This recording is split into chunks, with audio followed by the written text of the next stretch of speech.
बात करते हैं जैसे कि कोई टाइम में एक कहावत प्रचलित थी कि पढ़ोगे लिखोगे बनोगे नवाब, खेलोगे कूदोगे होगे खराब। लेकिन आज के समय में हम ये देखें, ये बिल्कुल विपरीत है कि खेल जो है वो आपको मानसिक और शारीरिक रूप से तो मजबूत बनाता ही है, इसके अलावा हमें रोजगार या आपने देखें कि आगे जाके आजीविका का साधन भी उपलब्ध करवाता है। राजस्थान सरकार ने तो अभी 2% कोटा भी दे दिया है कि जो राष्ट्रीय स्तर पे जो मेडल जो लेके आता है उनके लिए 2% कोटा है।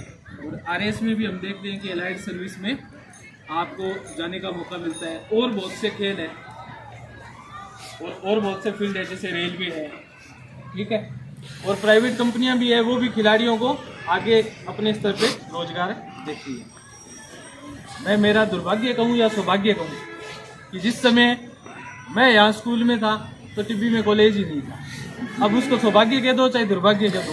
सौभाग्य इसलिए कि मैं बाहर चला गया, दुर्भाग्य इसलिए कि एक उपखंड था फिर भी यहाँ कॉलेज नहीं था, ठीक है। तो बाहर जाने का मौका मिला, बाहर गए तो पढ़ने का मौका मिला।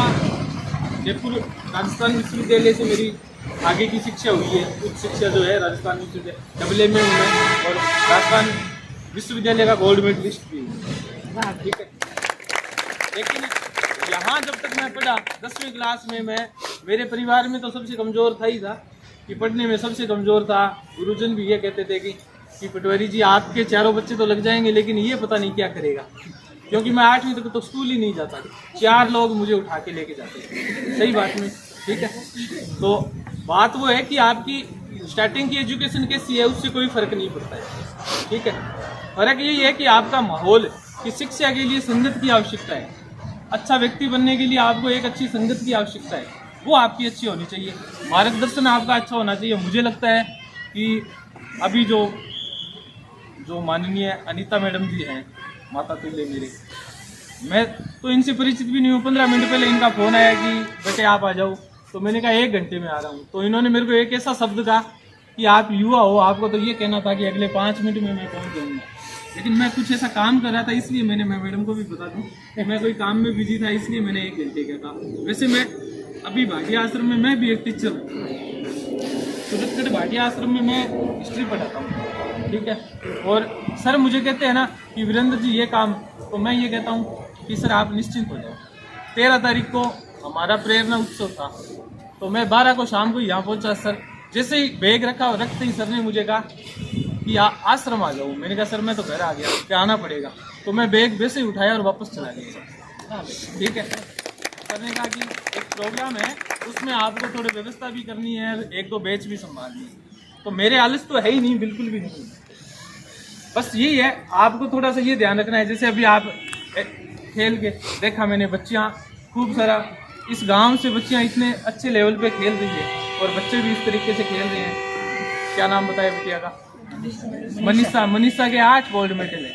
मैं तो अचंभित हो गया, ठीक है। कि तो अब आपको आगे आवश्यकता है कि यहाँ से मैडम हमें रिकमेंड करे, भाई साहब को रिकमेंड करे, या जो भी लोग हैं शिक्षा में चाहते हैं, तो मैं आपका हमेशा सपोर्ट करूँगा। भाटिया आश्रम या जयपुर में भी कहीं भी आपको जाना हो तो आप मैडम को बता दो कि मेरे को ये करना है। मैं हर महीने मैडम से बात कर लूँगा कि हाँ कौन सा बच्चा किस तरीके से करना चाहता है। और दूसरा, खेल में यदि चाहे तो SMS में मेरे साथ के कई लोग कोच भी हैं, ठीक है।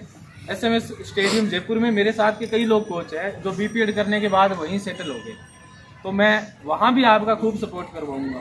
बस आपको आवश्यकता है कि अभी जो युवा जो चल रहा है कि एक तो नशे से दूर रहना है, ठीक है, और दूसरा संगत आपकी अच्छी रखें, ठीक है। बाकी किसी प्रकार की आपको गाइडेंस की जरूरत है, परिवार से भी आपको मिल जाएगी, संस्था से भी मिल जाएगी, और समाज से भी। जो सामने बैठे हैं ये गांव के लिए तो ईश्वर के समान है कि जब इनको कहा जाता है कि हाँ जी ये करना है, और चेयरमैन साहब तो अभी बता रहे हुए हैं आपके महाविद्यालय की कोई समस्या है तो अभी नोट करवा देना, अगले मुझे लगता है 15 दिन में ही करवा देंगे ये साहब, ठीक है, उसको क्लियर करवा देंगे।